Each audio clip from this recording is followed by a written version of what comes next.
Assalamualaikum warahmatullahi wabarakatuh.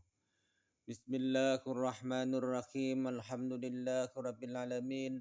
Wassalatu wassalamu ala asrafil anbiya wal mursalin Sayyidina Maulana Muhammad wa ala alihi washabihi ajma'in. Allahumma salli ala Sayyidina Muhammadin al-Fatihi lima ughlika wal khatimi lima sabaqa Nasirul haqqi bil haqi wal hadi ila siratikal mustaqim wa ala alihi haqqa qadrihi wa miqdarihil azim. Amma ba'd. Alhamdulillah, puji syukur kita tujukan kehadirat Allah Subhanahu wa taala. Allahumma shalli ala Sayyidina Muhammad wa ala ali Muhammad. Salawat dan salam senantiasa kita tujukan kepada junjungan kita Rasulullah sallallahu alaihi wasallam dan kepada seluruh keluarga beliau, sahabat beliau, kerabat beliau, zuriat beliau dan orang-orang yang mengikuti beliau hingga hari yaumil kiamah nanti. Nama ulun Badrun bin Adul bin Antung bin Jalal, Menara Hadim daripada Rumah Al-Quran Assalam, Komplek Dinar Mulia, Kecamatan Gambut, Kabupaten Banjar, Provinsi Kalimantan Selatan.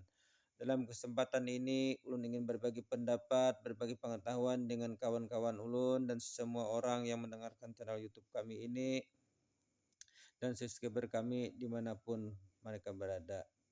Tetap dalam pembahasan ilmu tasawuf. Orang alim itu terbahagi kepada dua. Nah, jadi orang alim itu terbahagi kepada dua macam. Ada dua macam orang alim. Pertama, orang alim yang masih terdinding daripada memandang Allah. Nah, jadi orang alim tapi orang ini masih terhijab lagi lawan Allah Ta'ala, terdinding lawan Allah Ta'ala. Nah, jadi mereka ini hanya memiliki ilmu pengetahuan, karena pernah belajar ilmu pengetahuan, bisa menyampaikan ilmu pengetahuan orang lain, tapi hati mereka, batin mereka itu terdinding kepada Allah, kada kau memandang Allah, apalagi makrifat lawan Allah Ta'ala. Memandang Allah Ta'ala pun hati mereka kada bisa, apalagi untuk mencapai kepada makrifat. Nah, ini orang alim yang pertama.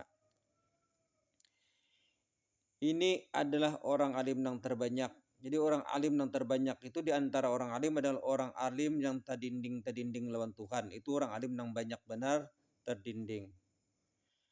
Mereka orang alim yang terdinding dengan Allah Ta'ala ini, yang masih terhijab lawan Allah Ta'ala, yang belum bisa memandang Allah Ta'ala.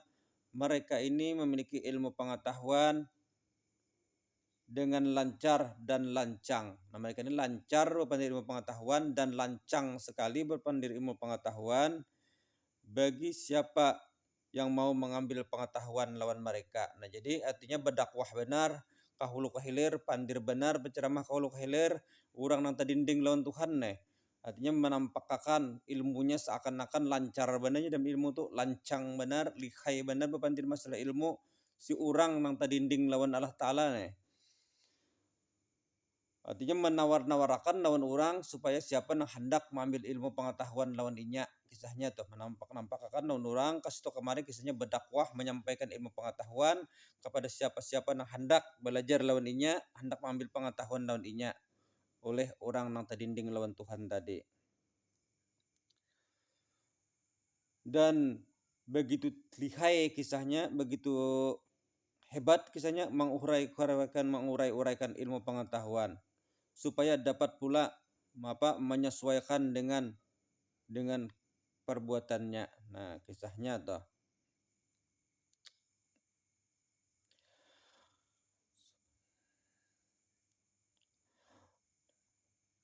Tetapi jika terjatuh mereka ke dalam maksiat, nah lalu si orang alim ini tadi dan kisah nang lancar tadi, nang berceramah deh, harap kisahnya menyampaikan ilmu pengetahuan, kisahnya lancang menyampaikan ilmu pengetahuan, lancar menyampaikan ilmu pengetahuan, lalu jatuh ia ke dalam maksiat. Nah, jatuh ke dalam maksiat, sangat malunya terhadap orang yang mendengarkan nasihatnya dan mengambil ilmu pengetahuan noninya.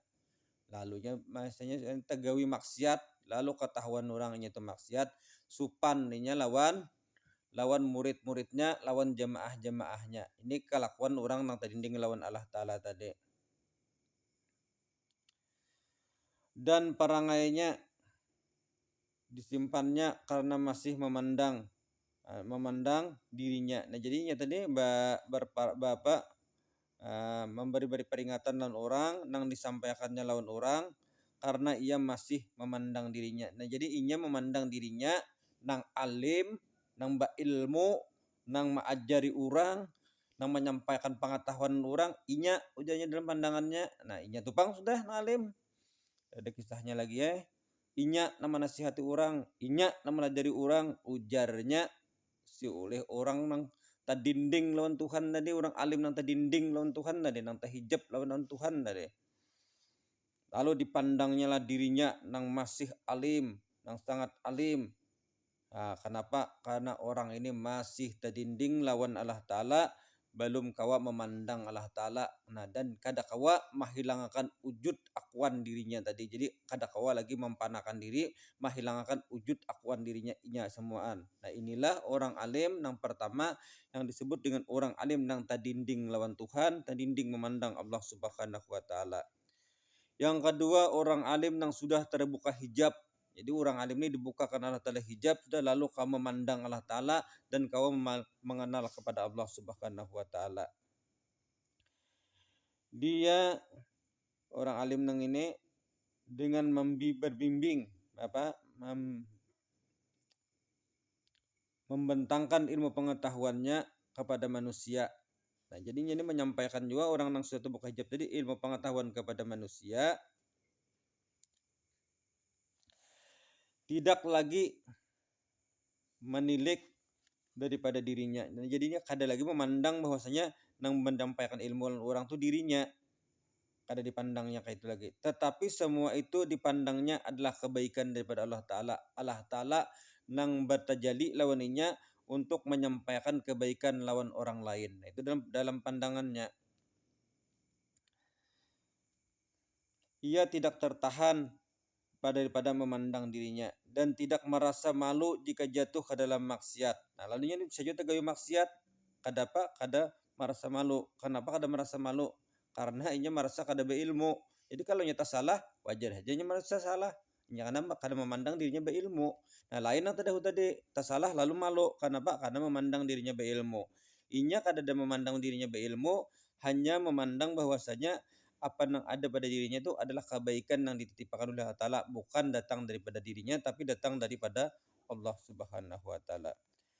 Dan mendahului ia dengan cahaya dan hikmah-hikmah akan perkataannya. Mereka orang-orang yang sudah terbuka hijab ini, maka sekira-kiranya jadilah cahaya, sampailah ibarat hikmah-hikmah. Apa yang dimaksud dengan ahli hikmah? Ahli hikmah itu yaitu orang-orang yang sudah mengenal akan Allah Ta'ala dan memiliki cahaya makrifat yang telah memancar dengan cemerlang yang mendahului daripada perkataan-perkataan mereka.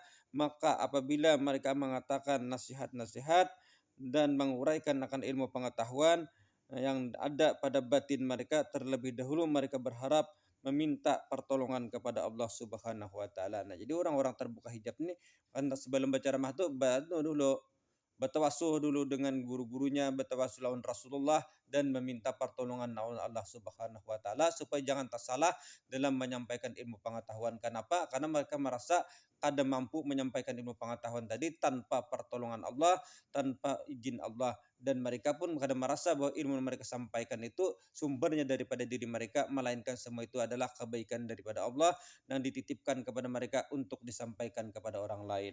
Nah, ini orang sudah terbuka hijab.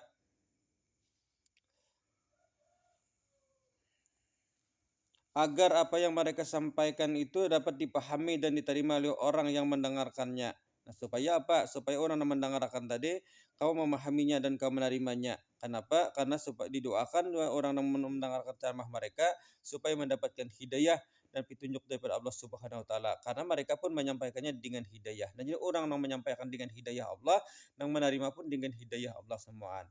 Itu didoakannya sebelum ia menyampaikan ilmu pengetahuan. Tiap-tiap perkataan yang keluar daripada mulutnya, jadi bersumber daripada hatinya, sedangkan atas hatinya yang bersih, yang ditempatkan keluar daripada nampaklah kata-kata yang keluar daripada hati mereka yang bersih. Nah, jadi kata-kata ini keluar daripada hati yang bersih, hati yang sudah ma'rifat kepada Allah Subhanahu wa taala, daripada kotoran-kotoran tadi, artinya bersih daripada kotoran-kotoran, dan hati orang tadi sudah ma'rifat kepada Allah taala yang memancarkan akan cahaya dan membukakan tutupan-tutupan hijab dari hati-hati orang yang mendengarkan daripada ilmu-ilmu yang mereka sampaikan. Siapa-siapa yang telah diizinkan baginya di dalam berbicara untuk menyampaikan ilmu pengetahuan oleh tiap-tiap orang yang menguraikan dijahir apanya. Jadi maksud sidin itu sidin orang yang menyampaikan ilmu tadi sudah diberi izin untuk menguraikan ilmu dan menyampaikan ilmu kepada orang-orang lain dan dijahirkan kepada orang lain dengan isyarat-isyarat mereka. Orang yang diizinkan oleh Allah Subhanahu wa taala dalam berbicara menyampaikan ilmu pengetahuan kepada orang lain adalah mereka-mereka yang berasal daripada hati yang ikhlas. Nah, jadi orang-orang yang diizinkan Allah Ta'ala itu menyampaikan ilmu pengetahuan tadi adalah orang yang sudah memiliki hati-hati yang ikhlas dan sudah memohon izin kepada Allah Subhanahu wa taala serta pertolongannya dan mengharapkan ridhanya semata-mata. Nah, jadi orang yang benar tadi, orang yang dibukakan hijab tadi, mereka adalah orang yang diberi izin oleh Allah Subhanahu wa taala menyampaikan ilmu karena mereka adalah orang-orang yang ikhlas, mereka tadi adalah orang yang berharap dari pertolongan Allah, dan mereka adalah orang yang yang berharap tentang keridhaan Allah Subhanahu wa taala, dan mereka pun menyampaikan ilmu tanpa memandang bahwa diri mereka lah yang menyampaikan ilmu dan mereka lah yang alim, melainkan semua itu adalah titipan kebaikan daripada Allah Subhanahu wa taala atas diri mereka untuk disampaikan kepada orang lain. Sekiranya inilah yang bisa saya sampaikan dalam video kali ini. Kurang dan lebihnya mohon maaf. Wabillahi taufik wa hidayah. Wassalamualaikum warahmatullahi wabarakatuh.